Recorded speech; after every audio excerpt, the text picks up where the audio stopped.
Greetings, ladies and gentlemen. Welcome to this latest edition of Tales from Outer Space, where I take stories from across the internet and read them for your entertainment. This particular story is called Dude, Shut Up and Look at It, written by Vivid Membership. Location, College Station, Unity College. Population, 341,943. Largest group, Center Van, 90,063. Looking for a break from the hustle and the bustle of your daily life, waiting to enjoy true nature, not contained to the zoos or small reserves of your home world? Or would you tour through the largest forest on a home world that is still standing? Then visit Terra, known by many as the largest nature reserve. Almost all of the world's native species and land have been preserved for viewing for a modern era. Visit the vast mountain ranges of the Himalayas or the dense jungle known as the Amazon. Whatever you're looking for, we might just have in abundance. While drowning in a sea of stress, you may find a way to terra firma. The TV changes back to normal broadcast as I turn the only human I know about, my roommate John. Isn't the Earth like 70% water or something? I ask while reaching a claw into the popcorn bowl. Yeah, but around 30% of that has just been set aside for monitored fishing and resource extraction. So they are playing up the amount of area set aside for nature? I ask as I scoop up a claw full of popcorns that I have grown to appreciate oh so much. From what I remember, there are still thousands of acres set aside for their natural value. If you want, I could bring you around. Really? I asked slowly, moving the claw full of popcorn to my mouth. I've known you for around 3 years now, and my family was planning a large trip across the planet this summer. While I'm eating the popcorn, I was thinking about my current summer plans of sitting around and waiting for the next school year.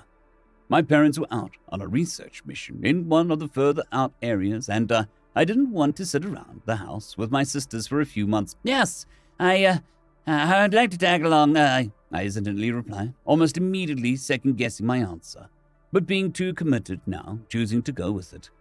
That's great. They're still buying the tickets, so I'll tell them you're calling. You're in the tall species size bracket, right? Yeah, do I have to pay? I asked, getting a bit worried. Only for food and drinks. My parents are well off and was offering to pay for one of my friends to tag along. Was going to ask you later tonight, but I'm not sure there would be a better time to ask. Location, the Sol System. Population, 27.9 billion. Largest group, human, 22.3 billion. Leaving the system at the college station for the first time in over a year was a lot more disorienting than I originally thought it would be. Seeing the place I had been living for over a year at that point slowly fade away as we left the system's extreme gravitational influence, and as it became smaller, I looked through all the stuff I brought along again while the station was still in view.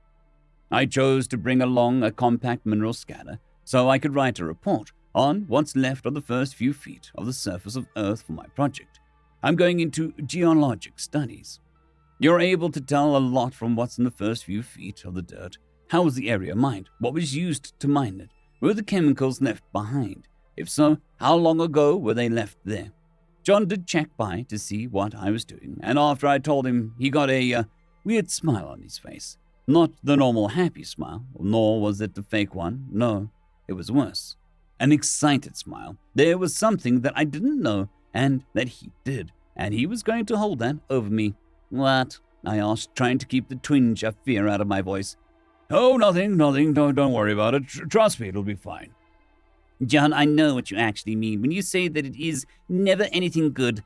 Please tell me, so that way I can actually shed without stress, I plead.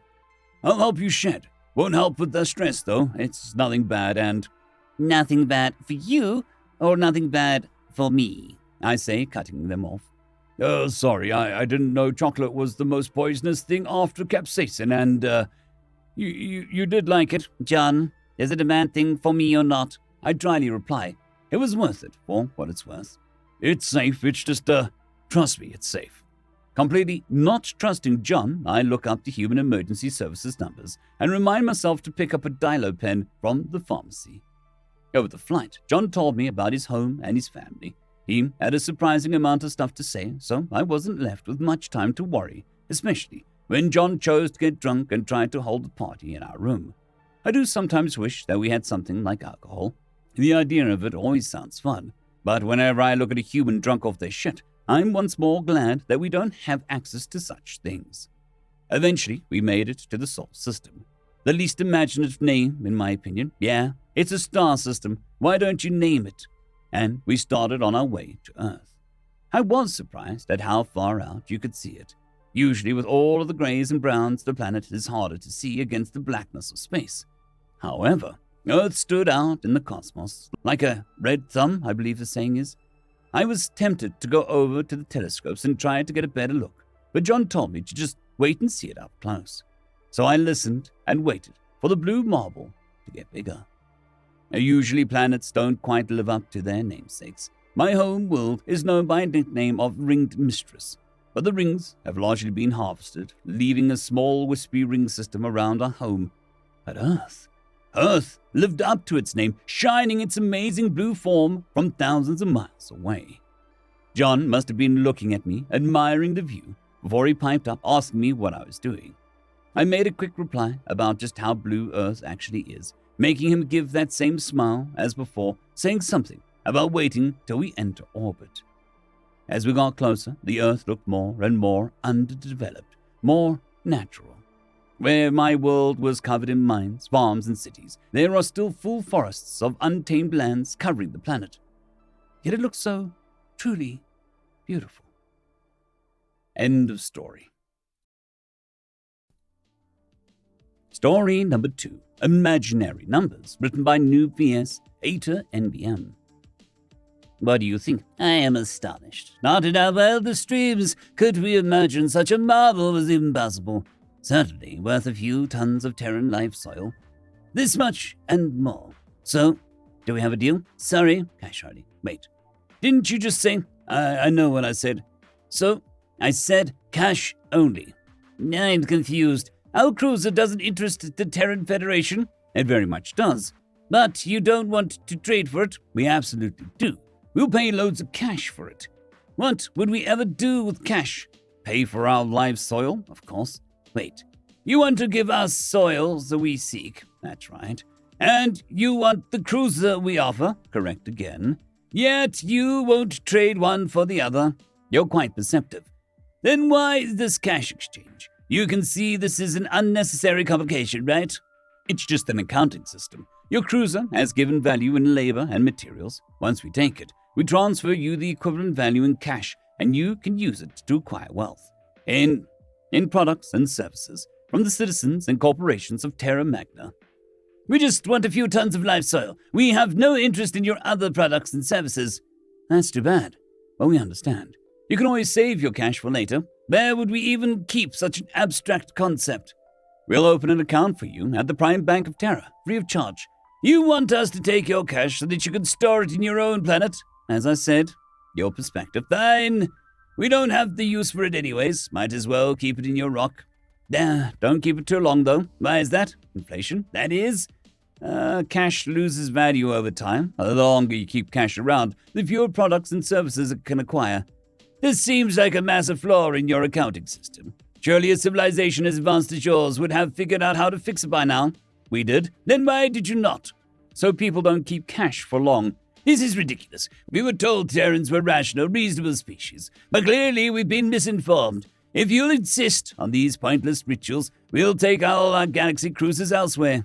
It saddens me that we couldn't reach a deal, but we understand it. In case you're still interested in our live soil, you don't necessarily need to acquire it from the Federation Council. You can always deal directly with our citizens.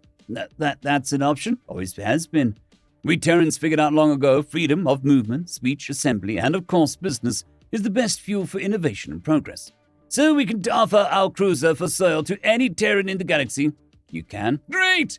But none will accept it. Why? You yourself said that it was more valuable than the soil we seek. It doesn't pay the bills. What bills? We're offering a self-sustaining, fully equipped deep space exploration vessel with more amenities than most planets. Sure, but you still got taxes to pay to the council, which you only take in cash. That's right. What do you even do with the cash from your taxes? Buy stuff? No, nothing at all. Once the cash of taxes is collected, it just ceases to exist. Where do you get this cash from then? The council has an account at the Prime Bank. And when this account doesn't have enough cash, we change the number in the account? That's it.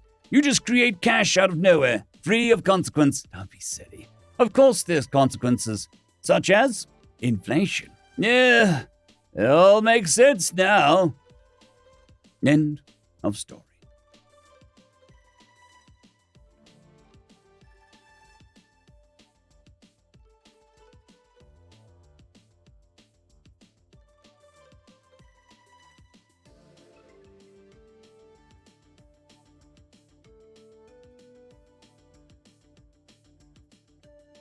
I'd quickly like to thank the T5 peeps: Cold War Boomerwaffen, Severin Cerberus, Bushmaster 177, Henry the Red, Caspar Arnholtz, Cold War Boomerwaffen, Elijah Silvercross, Dragzoon WRE, and Severin Cerberus. Thank you very much.